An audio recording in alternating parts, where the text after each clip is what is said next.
வணக்கம் நண்பர்களே. India versus West Indies second டெஸ்டோட செகண்ட் டேவுக்கான ஒரு ரிவ்யூ வீடியோ தான் நம்ம இன்னைக்கு வந்து பார்க்க போறோம். ஃபர்ஸ்ட் ஆஃப் ஆல் இந்தியா இன்னைக்கு வந்து டாமினேட் பண்ணியிருக்காங்க பேட்டிங்கை பொறுத்த வரைக்கும். ப்ளஸ் இருந்தாலும் சுப்மன் கில் ஒரு செய்த தவறு வந்து எஸ்எஸ்ஜி செய்ய அந்த டபுள் வந்து மிஸ் ஆகிருக்கு. ப்ளஸ் அதை தெளிவாக அந்த வீடியோவில் பார்க்கலாம். ரவீந்திர ஜடேஜா பவுலிங்கை இன்னைக்கு வந்து மிரட்டி இருக்காருன்னு சொல்லுவோம். 3 விக்கெட். அதில் வந்து வெஸ்ட் இண்டீஸ் பேட்டிங் எல்லாம் பார்த்தீங்கன்னா அப்செட் ஆகியிருக்காங்க. 140 ரனுக்கு 4 விக்கெட் இழந்து தத்தளிச்சிட்டு இருக்காங்க. இன்னைக்கு இந்தியாவோட கைதான் ஓங்கி இருந்திருக்கு. ப்ளஸ் இந்த மேட்ச்ல எல்லாமே தெளிவாக இன்னைக்கு டே டூல என்ன நடந்தது விரிவாக பார்க்கலாம்.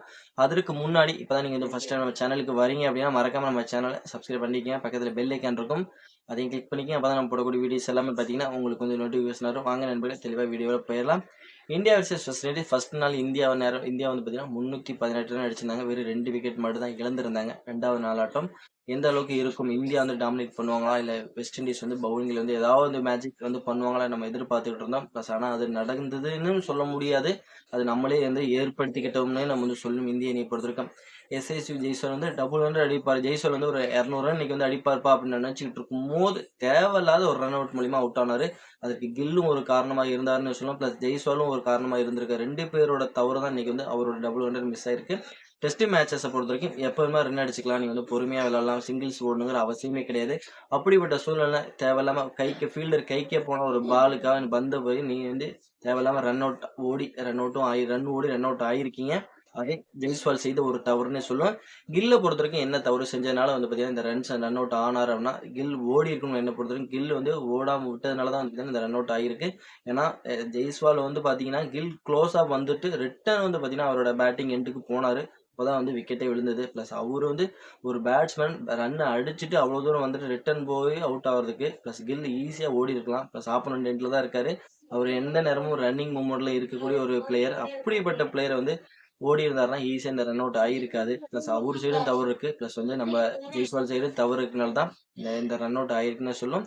உங்க கருத்தையும் சொல்லுங்க, தவறு யார் மேல இருக்குங்கிறது மறக்காம கமெண்ட் செக்ஷன்ல கமெண்ட் பண்ணுங்க. அதுக்கப்புறம் நிதிஷ்குமார் ரெட்டி வந்தார், ஜுரேல் வந்தாங்க. ஓரளவுக்கு டீசெண்டான ஃபைட்டிங் ஸ்கோர் அடிச்சாங்க. இந்தியாவுக்கு குயிக்காக வந்து ரன்ஸுங்கிறத ஸ்கோர் போர்டில் போட்டாங்க. என்னதான் ஜெய்ஸ்வாலை ரன் அவுட் ஆக்கி விட்டாலும் கில்லை பொறுத்த வரைக்கும் ஒரு அருமையான 100 வந்து பதிவு பண்ணார். 129 அட்டகாசமான ஸ்கோராக இருந்தது. இந்தியா இன்னைக்கு வந்து 518 ரன் அடிச்சு டிக்ளரும் கொடுத்தாங்க. ஓகே, அதுக்கப்புறம் பேட்டிங் ஆட ஆரம்பிச்ச வெஸ்ட் இண்டீஸ் அணியை பொறுத்த வரைக்கும் ஓகே பவுலிங்கில் தான் சொதப்பிட்டப்பா, பேட்டிங்கில் டாமினேட் பண்ணி வேற லெவல் இன்டென்டோட ஆடுவோம்னு நினச்சிட்டு இருந்தோம். அது ரொம்ப நேரம் நிலைக்கல. ரவீந்திர ஜடேஜா அப்படியே வந்து பார்த்தீங்கன்னா வெஸ்ட் இண்டீஸ் பேட்டிங் டீமே வந்து பார்த்தீங்கன்னா கொலாப்ஸ் பண்ணி விட்டுட்டாரு. கேம்பெல் அவரு அட்டகாசமா விளையாட நினைச்சிட்டு இருக்கும்போது ஒரு அருமையான ஒரு கேட்சை பிடிச்சாங்க. சாய் சுதர்சனை பாராட்டியே ஆகணும். ப்ளஸ் அந்த கேட்ச் வந்து பயங்கரமான அடி. க்ளோஸ் அப்ல நிற்பாரு. ஸ்லிப் பாயிண்ட்ல அவ்வளோ அந்த தலையில அடிபட்டு விட்டுருந்தா அந்த அளவுக்கு க்ளோஸா அந்த கேட்சை பிடிப்பாரு. அதுக்கப்புறம் ரவீந்திர ஜடேஜாவோட மேஜிக் மிராக்கல் சந்திரபாலோட விக்கெட் எடுப்பாரு. ப்ளஸ் சந்திரபாலும் ப்ளஸ் அதானே அவங்க 2 பேரும் ஒரு பார்ட்னர்ஷிப் பில்ட் பண்ணி நல்லா வந்துட்டு இருப்பாங்க. வெஸ்ட் இண்டீஸை பொறுத்த வரைக்கும் அந்த ஒரு பார்ட்னர்ஷிப்பையும் வந்து பார்த்தீங்கன்னா ஒட்டைப்பார் ரவீந்திர ஜடேஜா. அதுக்கப்புறம் வெஸ்ட் இண்டீஸால எந்திரிக்கவே முடியாத அளவுக்கு டக்கு டக்குன்னு விக்கெட் எடுத்து ஒரு கட்டத்தில் 140 ரன்னுக்கு இன்னைக்கு வந்து 4 விக்கெட் வந்து தத்தளிச்சிட்டு இருக்காங்க. ஆப்போனண்ட்ல சாய் குக் மட்டும் ஓரளவுக்கு டீசெண்டாக ஆடிட்டு இருக்காரு. ப்ளஸ் நாளைக்கு மூணாவது நாளாட்டத்தில் இந்தியா தான் என்ன பொறுத்த வரைக்கும் டாமினேட் பண்ணுவாங்கன்னு தெரியுது. அநேகமாக எல்லா விக்கெட்டையும் எடுத்துட்டு மறுபடியும் அவங்களே வந்து பேட்டிங் பிடிக்க வச்சு இந்தியா வந்து இன்னிங்ஸ் வெற்றி பெறதுக்கு வாய்ப்பு அதிகமாக இருக்கும் அப்படிங்கிற என்னோட கருத்து.